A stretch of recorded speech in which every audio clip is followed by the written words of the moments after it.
आप सबका बहुत बहुत स्वागत करता हूं। तो जैसा कि आप देख पा रहे होंगे कि आज का टॉपिक हमारा जो डीआई पैट 2021 में आना है, पैट के एग्ज़ाम में जो डीआई आना है वो कुछ इस तरीके से हम पहले तो मैं इसमें आपको इंट्रोडक्शन दे दूं कि डीआई के अंतर्गत हम क्या क्या पढ़ेंगे और क्या क्या आता है। आई थिंक आप मेरी बात समझ पा रहे होंगे। तो डाटा इंटरप्रिटेशन डीआई में जो मैन, देखिए मैन है 1 2 3 और 4। पहला है आपका सारणीयन यानी टेबुलेशन मेथड। बात करते हैं कि ये टेबुलेशन मेथड क्या होता होगा। तो देखिए आप ध्यान से कि टेबुलेशन मेथड कुछ इस तरीके की आपकी टेबल बनी होगी और आपको आंकड़े दिए गए होंगे।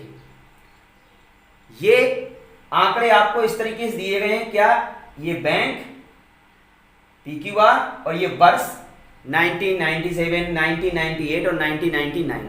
ये टेबल आपको बैंक द्वारा दिया गया कर्ज, किसकी टेबल है ये?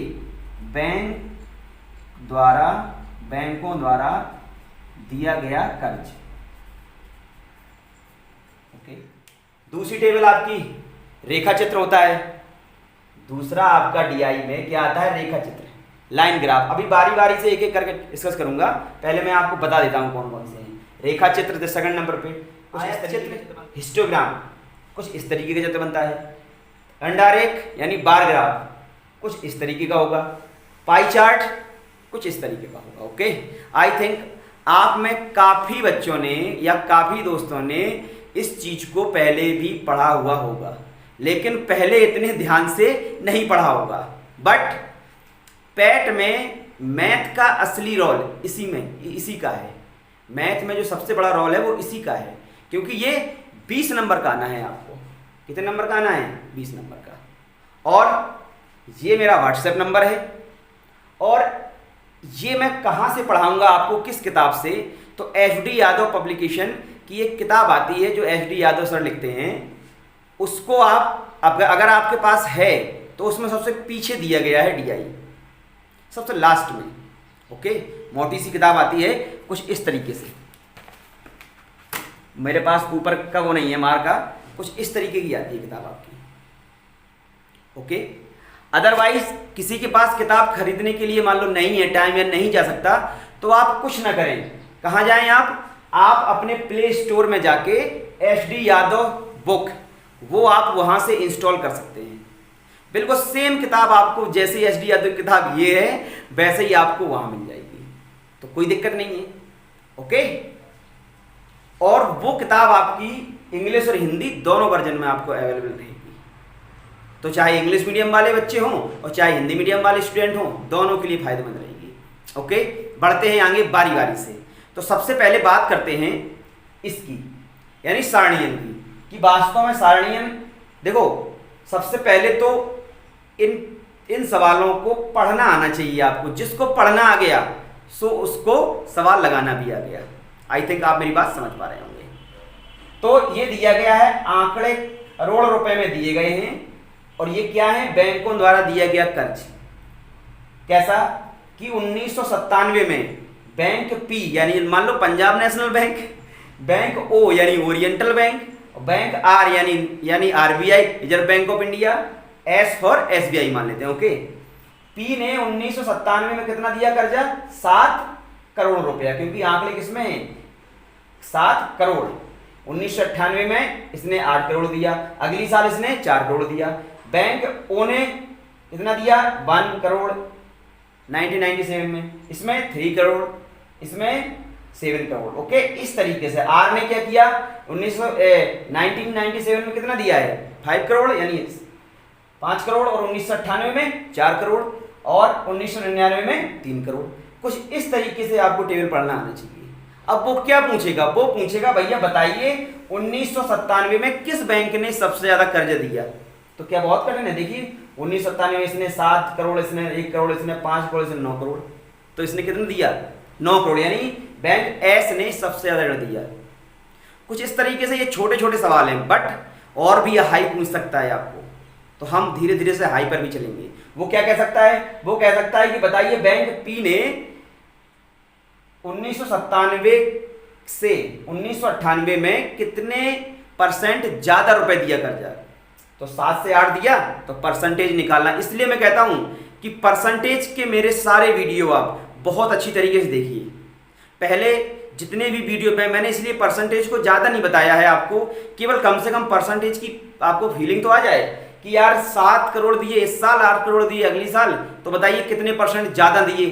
तो 1/7 मल्टीप्लाई बाई 100, और 1/7 की मैंने फ्रैक्शन भी आपको बताई है, कितनी होती है 14 सही 2/7%, यानी 14 सही 2/7% उसने ज़्यादा कर्जा दिया हुआ है। देखिए सबसे बड़ी बात मैं आपको बता दूं कि डीआई में कैलकुलेशन का रोना बहुत रहता है, तो इसलिए कैलकुलेशन बहुत कूल तरीके से करेंगे आप। हकीकत मानिए एक भी सवाल आपका गलत नहीं हो सकता अगर आप बहुत कूल तरीके से रहेंगे। तो पहले हम इसको समझते हैं। आज तो केवल इंट्रो है, तो आज मैं इन सवालों को सॉल्व करने के लिए नहीं बताने आया हूं, मैं केवल आपको एक हल्का सा इंट्रोडक्शन देने आया हूं। फिर बारी बारी से एक दिन सारणियन पढ़ेंगे, अगले दिन इसको पढ़ेंगे। ये क्या, ये दिया गया है आपको रेखा चित्र यानी लाइन ग्राफ। ये किसके बारे में दिया है, ये कोयला उत्पादन के बारे में दिया गया है कि किस वर्ष, यहां दिया है साल और यहां दिया है कोयला उत्पादन, वो भी लाख टन। यानी अगर यहां 20 लिखा हुआ है तो इसका मतलब 2001 में कितना कोयला उत्पादन हुआ, 20 लाख टन। 2002 में कितना हुआ, 40, भाई यहां है ना कि नहीं, देखो 40 की लाइन है, 40 लाख टन। 2003 में कितना हुआ, 100 लाख टन। कोई पूछे, अब वो इसी में आपके 5 सवाल बनाएगा बहुत छोटे छोटे। वो कहेगा बताइए 2001 में 2003 से कितना कम कोयला उत्पादन हुआ। तो देखिए इसमें 20 लाख टन, उसमें 100 लाख टन, तो 80 लाख टन ही तो हुआ, यानी 80 लाख टन कम। और वो कहो परसेंटेज पूछ दे कि कितने परसेंट कम हुआ, तो बस वो इसीलिए मैं कहता हूं कि आप परसेंटेज का वीडियो जरूर देखें, नहीं तो थोड़ा मजा नहीं आएगा। बहुत मामूली सी बात, बहुत छोटी सी बात आपको सीखना है।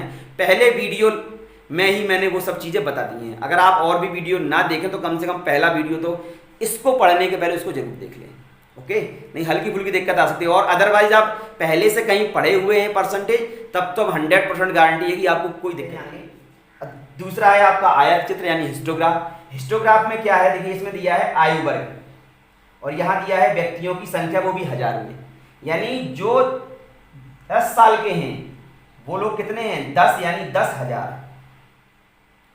जो लोग 10 से 20 साल के बीच के हैं, जो लोग 0 से 10 के बीच में हैं वो कितने लोग हैं, 10, यानी 10,000।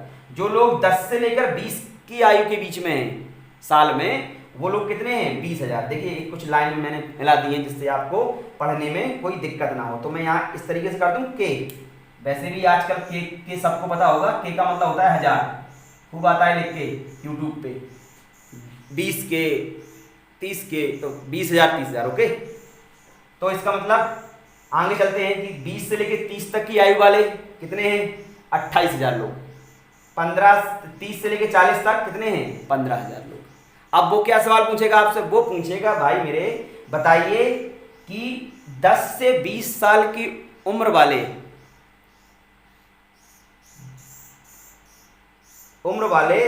10 साल से छोटे उम्र वाले व्यक्तियों की संख्या से कितने परसेंट ज्यादा है या कितने अधिक है। देखो परसेंटेज 100% इसमें पूछा जाएगा, अदरवाइज परसेंटेज आपका उसमें भी दिया गया है जो 5 नंबर की मैथ आनी है, वहां तो कहो पूछे पूछे प्लस यहाँ बहुत पूछा जाएगा। परसेंट बहुत तरीके से आना चाहिए, और परसेंट हर किसी को एक भूत सा लगता है। जो बच्चे थोड़ा मैथ में वैसे होते हैं या जो मेरे दोस्त मैथ में वैसे होते हैं, तो इसलिए मैं कहता हूँ प्लीज़ परसेंटेज को फील करिए और बिल्कुल भी कठिन मत मानिए उन चीज़ को। जब आप किसी चीज़ को ज़्यादा कठिन मान लेंगे तो आपको वो समझ में नहीं आती है, इसलिए परेशान न होइए, बार बार देखिए जितना ज़्यादा आप देख सकते हो, ओके। चलते अब तीसरा दिया है अंडारेख यानी बार ग्राफ। ये क्या होता है, बार ग्राफ कुछ इस तरीके से बना होगा, बार लगे हुए इस तरीके से, यानी मतलब कुछ ना कुछ लाइनें अंदर बनी। देखो इसमें ज़्यादा अंतर नहीं है, इसमें लाइनिंग बनी है, इसमें लाइनिंग है, इसमें लाइनिंग नहीं है, कुछ इस तरीके से बनी होगी। इसमें क्या है, इसमें गेहूं का उत्पादन है, वो भी कितने में, गेहूं का उत्पादन कुंटल में, कि 1980 में कितने कुंटल गेहूं हुआ, 4000 कुंटल। 1981 में कितना हुआ? 6000 कुंटल। 1982 में 2000 कुंटल। तो आई थिंक आप मेरी बात समझ रहे होंगे कि आपको सबसे पहले वो जो दिया गया है आपको आंकड़ा, उसको पढ़ना जरूर आना चाहिए। पढ़ नहीं पाओगे, समझ नहीं पाओगे, जितने जल्दी समझ लोगे उतने जल्दी आप वो 5 सवाल, एक ग्राफ देगा उसके 5 सवाल देगा तुरंत। तो अब आप बताइए कि अगर उस ग्राफ को आप पढ़ ही ना पाए तो फिर कैसे आप उसको सॉल्व कर सकते हैं? नहीं कर सकते ना। 5 के 5 आपके चले जाएंगे। इनकी मैं इतनी प्रैक्टिस कराऊंगा कि आपकी अपने आप बहुत कॉन्फिडेंस आ जाएगा। ओके, चलते हैं आगे। अब दिया है पाई चार्ट, मोस्ट इंपॉर्टेंट। ये तो आप जानते भी हैं, नाम सुना भी होगा कि पाई चार्ट। पाई चार्ट क्या होता है? इसका नाम ही है कुछ पाई। पाई का मतलब कुछ इस तरीके से, यानी पाई का मतलब 2 पाई। 2 पाई का मतलब कितना होता है? 360। तो आपको नाम याद रहेगा कि पूरा गोला कितने का अंश का होता है? पूरा जो गोला होता है वो 360 अंश का होता है कि नहीं? तो इसलिए अब देखते हैं पाई चार्ट क्या है। तो पाई चार्ट में आपको दिया गया है कि एक परिवार के खर्च का ब्यौरा दिया गया है। यहाँ खर्च का ब्यौरा परसेंटेज में भी दे सकता है और वो कोण में भी। आप समझिए, परसेंटेज में दिया, फिर मैं इसी को कोण में बता दूंगा आपको। देखिए, उसने कहा है कि एक परिवार भोजन पर कितना खर्च कर रहा है? भोजन पर खर्च कर रहा है कितना? 30%। फुटकर कितने खर्च कर रहा है? 10%। कपड़ों पर कितना खर्च कर रहा है? 5%। और परिवहन पर कितना खर्च कर रहा है? 12%। और कितना बचाता है? 18%। और किराया कितना है? 25,000। तो आपसे क्या पूछेगा वो? किराए पर कितना खर्च कर रहा है? 25%। हो सकता है वो यहां आय दे दे आपको कि भैया आय एक की 5 लाख है साल की। अब बताइए आप कि उसने फुटकर कितने खर्च किए? तो 5 लाख का 10% निकालना आपको आना चाहिए। बात सही है कि नहीं? 5 लाख, वो पूछेगा बताइए भोजन पर कितना खर्च किया, तो आपको 5 लाख का 30% निकालना आना चाहिए। बात सही कि नहीं? ये पूछ सकता है क्या कि फुटकर से कितने रुपए ज्यादा भोजन पर खर्च करता है? तो सबसे बड़ी बात 20% ज्यादा खर्च करता है कि नहीं? तो बस 5 लाख का 20% आपको निकालना आ जाए। तो इसलिए परसेंटेज का आपके डीआई में बहुत बड़ा रोल है। और परसेंटेज के आप इतने अंदर मत घुसिए कि आप उसके बिल्कुल वो बनना चाहते हो हीरो। नो, हीरो बनने की कोशिश जो करेगा यहां वो वास्तव में जीरो बन जाएगा। आपको पैट के एग्जाम को क्वालिफाई करने के लिए जो सिलेबस है आप उसको पढ़ने की कोशिश करिएगा। ज़्यादा डीप मत पढ़िए किसी चीज़ को। जो उसमें दिखाया गया है, भाई इतिहास 5 नंबर की आनी है तो कम से कम पूरी इतिहास में घुस जाओगे, तो अदरवाइज क्या कर पाओगे आप? मैथ बहुत अच्छा है कि 25 नंबर की आ रही, लेकिन कठिन नहीं है। अब तुम सोचो उस 5 नंबर के लिए ये 20 नंबर आप छोड़ दें। बोले हम तो सब आता है, हमें तो क्या नाम, और हम आप इसको ना सीखें, चाहे एक चोट उस मैथ को ना सीख पाए आप जो 5 नंबर की यानी जिसमें भिन्ने हैं, लासा है, मासा है, औसत है, प्रतिशत है, वो भले ही ना सीख पाए लेकिन ये जरूर सीख लें। ओके, आई थिंक आप मेरी बात समझ पा रहे होंगे। ओके, तो ये हमारा, अब जैसे मैंने आपको बताया था कि इसी में कोण है। देखिए वो कह सकता है यहाँ परसेंट ना देके, क्योंकि पूरा 360 होता है कि नहीं, तो 360 बनाने के लिए वो कह सकता है कि भैया हमने इस पर खर्च कर दिया 100 अंश, इस पर खर्च कर दिया 20 अंश, इस पर खर्च कर दिया 30 अंश, इस पर खर्च कर दिया आपका 50 अंश। कितना हो गया? 150 200। इस पर खर्च कर दिया आपने 90 अंश, इस पर खर्च कर दिया 70 अंश। देखिए चित्र थोड़ा वैसा है क्योंकि ये तो कभी 90 अंश हो ही नहीं सकता, लेकिन कोई बात नहीं, आप समझ लीजिए कि सब कैसे बता रहा हूँ। ओके, तो इसको आप जोड़ेंगे तो कितने अंश का हो जाएगा? 360 अंश का। कितना? 360 डिग्री का। तो फिर ये टोटल 360 रहेगा। वहां पाई चार्ट को बहुत सी तरीके से पढ़ाऊंगा और हो सकता है मैं पाई चार्ट से ही शुरुआत कराऊं आपकी, अदरवाइज नहीं तो मैं आपकी सारणियन से भी शुरू करा सकता हूं, वो मेरी जिम्मेवारी है। आप विश्वास रखिए आपको सब कुछ समझ में आएगा, बशर्ते आप थोड़ा सीरियस होकर पढ़ाई कर लीजिए।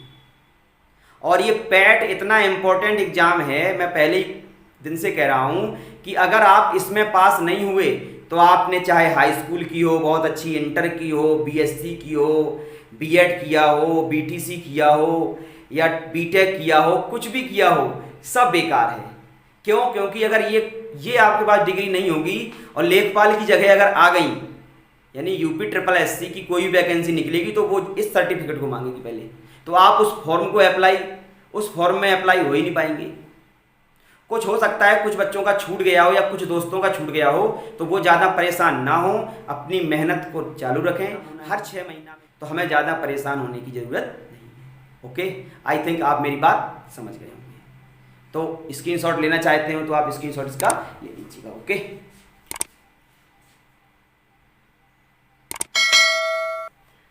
और अगर आप हमारे चैनल पर नए हैं तो प्लीज़ चैनल को लाइक, शेयर, सब्सक्राइब, और आप अपने दोस्तों को शेयर करना बिल्कुल भी ना भूलें। आप हो सकता है ये पढ़ के कोई अपने भविष्य बना सकता है। ओके, तो मेरी रिक्वेस्ट है आपसे कि मेरे चैनल को please like, share and subscribe जरूर करिएगा।